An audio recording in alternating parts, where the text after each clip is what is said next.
alam na meron tayong pag-uusap or may partisipasyon pa rin ako? Yeah, meron man.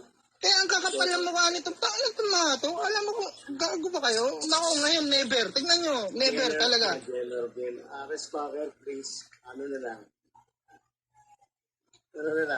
Ito na lang, sabi sa'yo.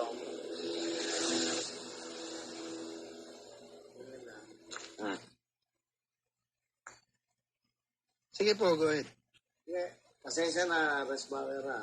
Ako na lang nakikiusap sa'yo. Ako na lang ang makikiusap na huwag na natin pag-usapan, hindi naman dapat na ano. Hindi, binalikan ko lang silang lahat kasi hindi ako nakaporma rin. Hindi ako nakaporma eh. Hindi ko ano, dito ko nalalaman, dito ko napapatunayan.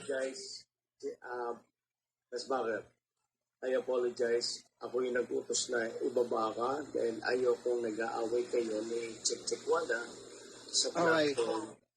Ako na, sa pasensya na. Ngayon, last na lang, ito pa last. O sige, last na lang. Okay, last. Ito na lang. Yung sa sinasabi niya, natatawa talaga ako rito eh. Pag ikaw ano, mapapahiya ka rito. May BF siya. Okay? Na sinabi niya, ito ha, magkalabasan ha, sinabi niya, before pa yan,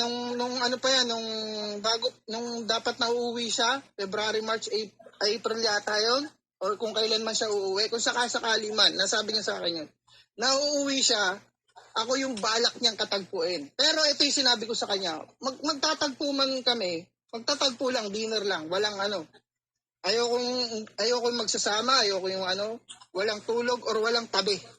Yun yung sa akin. Yun yung sa akin. O ngayon, tatanungin kita, may boyfriend ka, ako yung balak mo ikatagpo. Pinagmamalaki mo yan, di ba? Di ba mo? Ano klase ka? Okay lang. Hindi, yun lang yun. Sagutin ko lang yun. Ipinagyayabang mo dyan. Pero ako, sisiputin kita and then who you? Wala na, tapos na. Dadaanan lang kita. Lipas na yun. Okay. Hindi, tsaka tatapusin ko ng personal kung ano yung sinasabi ko sa kanya sa telepono at yung sinasabi ko ng harapan. Natapos na. At wala akong habulin. Lalo pa ngayon sa sitwasyon na ikinalat mo sa sockmate, tapos na yun, wala na yun. Pwede ba ako magtanong? O sige,